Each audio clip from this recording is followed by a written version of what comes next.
नमस्कार दोस्तों, मैं V Chaturvedi pathfinder education YouTube channel पर आप सभी मित्रों का स्वागत करता हूं। मित्रों, आपसे निवेदन है, हमारे चैनल पर आप प्रथम बार हैं तो हमारे चैनल को लाइक करें, शेयर करें, सब्सक्राइब करें तथा बेल आइकन भी दबा लें, जिससे शिक्षा जगत संबंधी जो भी महत्वपूर्ण अपडेट हो हमारे चैनल के माध्यम से यथाशीघ्र आपको प्राप्त हो सके। जैसा कि आज के समाचार पत्रों में सबसे जो महत्वपूर्ण सूचना निकल के आ रही है, आज डाउनलोड करें प्रवेश पत्र। जूनियर हाई स्कूल में सहायक अध्यापक भर्ती परीक्षा हेतु वे अभ्यर्थी जिन्होंने कि ऑफलाइन आवेदन किया था, उनके जो प्रवेश पत्र हैं आज जो है डाउनलोड होंगे या फिर डॉक्यूमेंट्स के साथ आप जाकर के वहाँ ले पाएंगे। कुल मिलाकर के आपका टेट पास का जो प्रमाण पत्र है या फिर बीएड जो या बीटीसी के जो आपका प्रमाण पत्र है उसको ले करके जाकर के आप आयोग से सीधे प्रवेश पत्र ले सकेंगे। अगली महत्वपूर्ण अपडेट टिक दे रही है कि शिक्षक भर्ती के 350 से अधिक आवेदन निरस्त। बहुत से ऐसे आवेदन करता है जूनियर भर्ती परीक्षा में जिनके आवेदन को निरस्त कर दिया गया है अन्य अन्य कारणों से। उसमें आप देखेंगे कि लगभग 350 ऐसे अभ्यर्थी हैं जो कि शामिल हैं और उनकी सबसे बड़ी कमी रही है कि फॉर्म भरवाते वक्त उन्होंने ध्यान नहीं दिया है और स्पष्ट यह बात कही गई थी कि अगर जो है कोई कमी होगी तो फॉर्म निरस्त किया जा सकता है, इसके जिम्मेदार अभ्यर्थी स्वयं होंगे। तो आयोग ने लगभग 350 फॉर्म निरस्त कर दिए हैं। अगली महत्वपूर्ण अपडेट, 43वें दिन भी आंदोलन जारी। प्रदेश में 5 लाख रिक्त पदों को भरने के लिए रोजगार मिलने तक जीवन निर्वाह के लिए बेरोजगारी भत्ता, लंबित भर्तियों को चुनाव पूर्व पूरा कराने जैसे मुद्दों को लेकर के 43वें दिन भी युवा मंच के बैनर तले पत्थर गिरजाघर में रोजगार आंदोलन जारी रहा। ये अभ्यर्थी लगातार आनंद संघ की अगुवाई में अपना जो आंदोलन है वो जारी रखे हुए हैं। आज 43 दिन हो गया लेकिन प्रदेश सरकार के कानों में जू नहीं गूंज रही है और ना ही उस पर कोई निर्णय ले पा रही है प्रदेश सरकार कि अभ्यर्थियों के लिए कहीं से कोई अवसर अतिरिक्त उपलब्ध कराए। सिर्फ आदेश जारी होता है और उस आदेश में कुछ होता भी नहीं।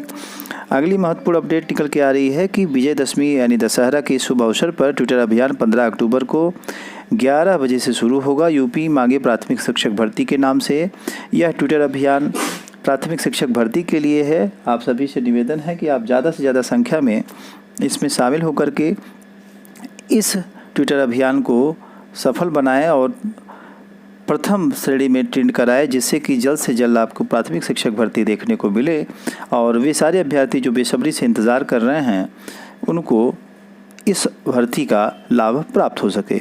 अगली महत्वपूर्ण अपडेट रेलवे भर्ती परीक्षा से संबंधित है। 15 तारीख को आएगा रिजल्ट। रेलवे भर्ती की ओर से 35,281 पदों पर भर्ती के लिए आरआरबी की एनटीपीसी सीबीटी फर्स्ट परीक्षा का जो रिजल्ट है 15 अक्टूबर 2021 तक घोषित किए जाने की संभावना बन रही है। इसमें 1.25 करोड़ से अधिक आवेदन आए हुए थे। तो इन अभ्यर्थियों के लिए पॉजिटिव न्यूज़ है कि जो आपने परीक्षा दी थी वह एनटीपीसी वाली वह जल्द ही परिणाम सहित प्रथम श्रेणी का घोषित कर दिया जाएगा, मतलब फर्स्ट का प्रीवियर का जो परिणाम है वो घोषित कर दिया जाएगा। अगली महत्वपूर्ण अपडेट, रेलवे में अप्रेंटिस करने का अवसर। अप्रेंटिस के लिए रेलवे रिक्रूटमेंट सेल ने उत्तर मध्य रेलवे यानी प्रयागराज की तरफ से यह भर्ती निकाली गई है।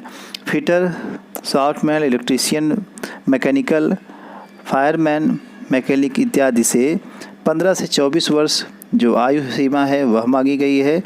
1 दिसंबर 2021 से गणना की जाएगी। 100 रुपये का फॉर्म है, फॉर्म ऑनलाइन है। 10वीं पास 50% अंकों के साथ ITI रखने वाले अभ्यर्थी इसमें फॉर्म भर सकते हैं।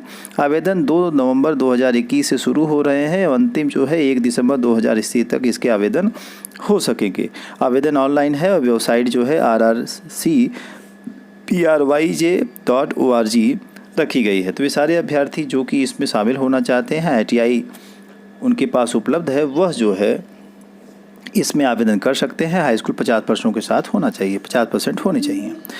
अगली महत्वपूर्ण अपडेट, प्रयोगशाला अनुदेशक सहित कई पदों पर लखनऊ विश्वविद्यालय की तरफ से वैकेंसी आई हुई है। प्रयोगशाला अनुदेशक, कार्यालय अधीक्षक, फोरमैन, कंप्यूटर कम ऑफिस ऑपरेटर आदि इत्यादि के पदों पर कुल 36 पद ऐसे हैं जिसमें कि आवेदन मांगे गए हैं। आयु सीमा 18 से 21 कम से कम और 40 वर्ष मैक्सिमम मानी गई है और 32 और 65 तक भी कुछ विभागों में मांगी गई है। अलग अलग पदों के लिए अलग अलग आयु सीमा निर्धारित की गई है।